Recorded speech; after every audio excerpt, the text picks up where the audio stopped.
แล้วนี่อยู่ไหนครับอยู่สะพานมอญค่ะกว่าจะมาถึง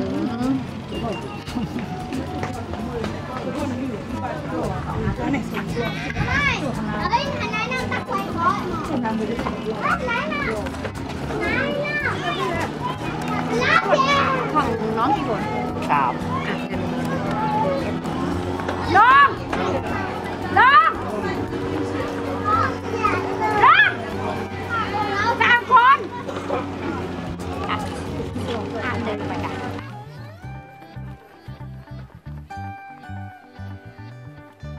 ยังก่อนหมู่บ้านคนพื้นที่แท้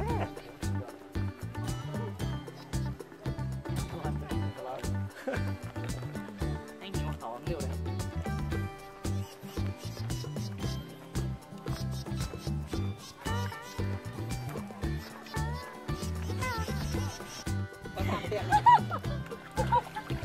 อยากอะไรโอ้คือว่าจะไปเย็นๆอย่างนี้ครับเอาโทรศัพท์มาครับเราเจอนี่โทรศัพท์กันน้ำอย่างนี้โทรศัพท์ไม่กันน้ำอย่างนี้ล้างให้เอี่ยมล้างตัวให้เอี่ยมก่อนครับอะไรเนี่ยเราก็มาละเอียดตอนนี้ผมไม่ได้หันมามองผมกำลังใส่เครื่องไม่ใช่ไงครับถ้าฝนมันตกใช่ไหมชุ่มเลยอ่ะหนาวเลยนึกว่าน้ำมนต์หลวงพ่อครับอย่าไปเครียดครับนึกว่าน้ำมนต์หลวงพ่อครับอุ้ยดูเก่งดิห่อนก็บ่บอกเงินเปียกหมดแล้วมั้งเอ้าอะไรละเอามาอะไรล่ะเราเปียกนี่อ๋อเงินไม่เปียกไว้กระเป๋ามีชุดให้เปียกนะพี่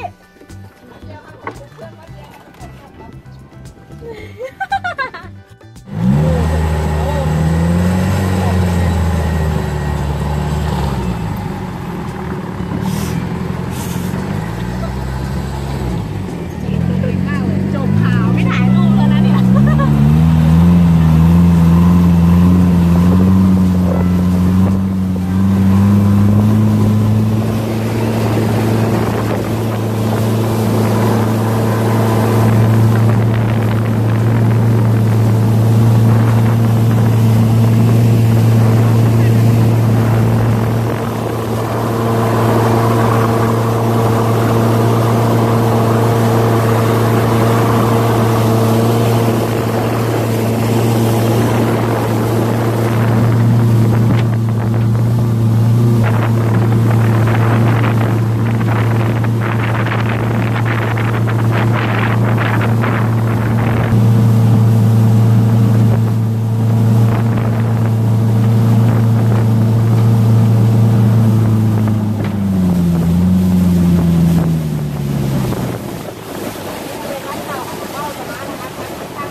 เราตกแพ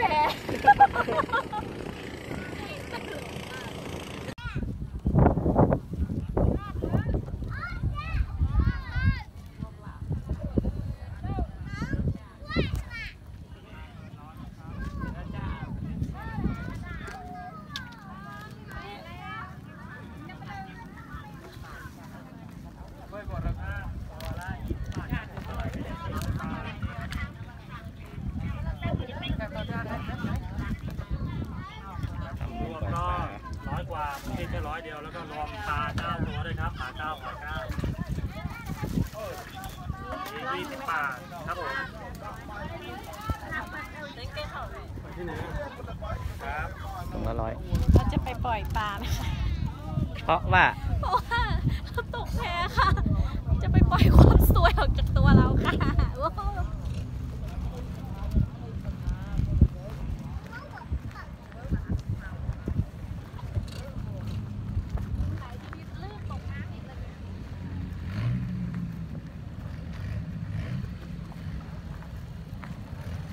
เป็นบรรยากาศที่วัดหลวงพ่อตมะนะครับนี่กำลังจะปล่อยปลา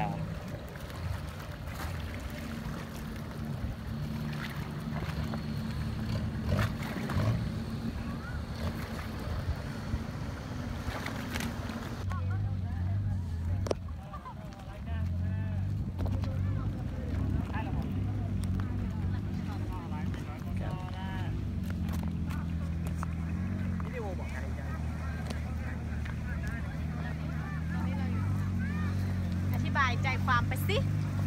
ไม่ต้องมาถ่ายเราหรอกเราไม่สวยดูมีธนาคารครับธนาคารหายครับตกน้ำหายไปแล้วอุตส่าห์ไม่เปียกฝนแล้วนะขี่รถมาไม่ใช่อะไรนะเราร้อนเราไม่ได้ตกเราร้อนเราก็เลยโดดเลยหายทั้งตัวเลย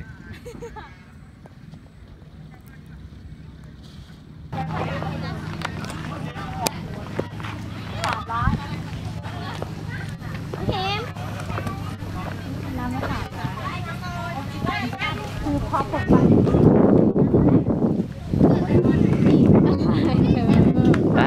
เดิน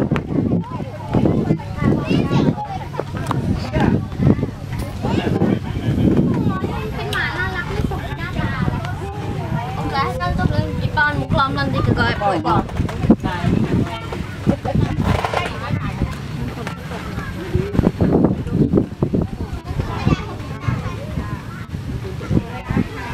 ปล่อยปลาได้นะคะตัวละ10 บาทนะคะถุงละ20 บาทค่ะปล่อยได้นะคะปลาปล่อยแม่น้ำสากสายได้ค่ะ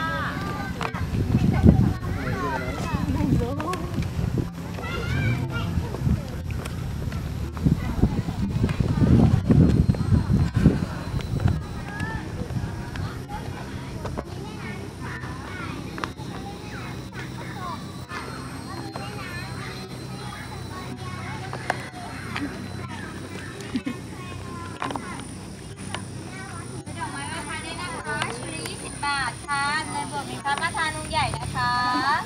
ข้างบนไม่มีไข่นะคะซื้อดอกไม้ไหว้พระได้นะคะชุดละ20 บาทค่ะในโบสถ์มีพระประธานองค์ใหญ่ให้ไหว้นะคะ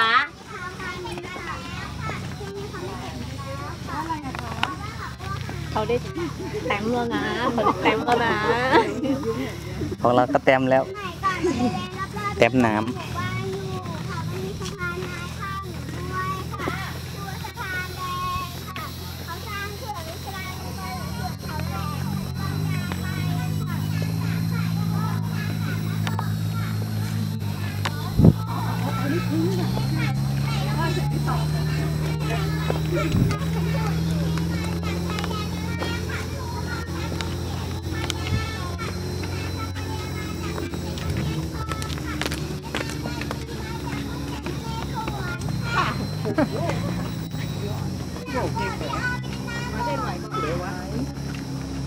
มาคุเทศน้อย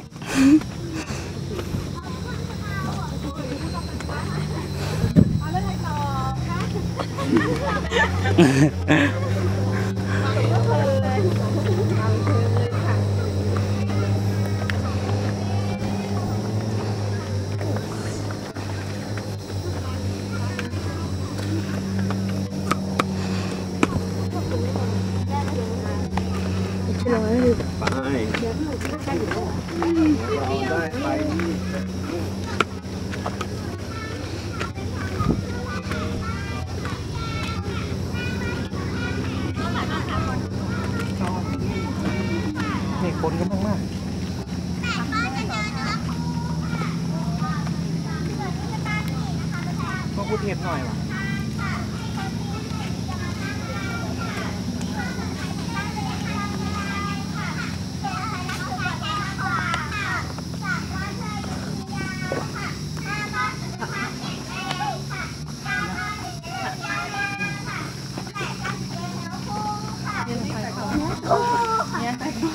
จะแพ้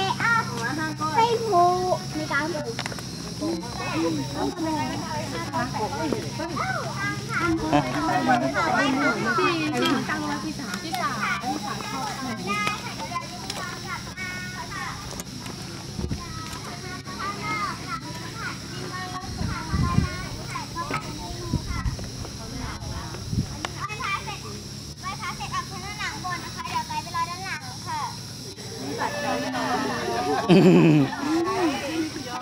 ไก่ไปดอนด้านหลังด้วย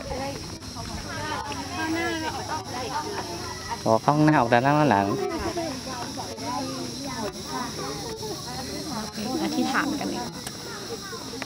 จะตั้งไหม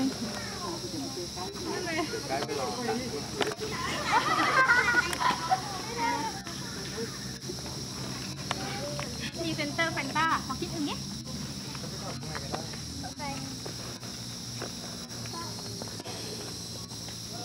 ยังไม่ถึงเลยปล่อยก่อนปล่อยเลยลงบอก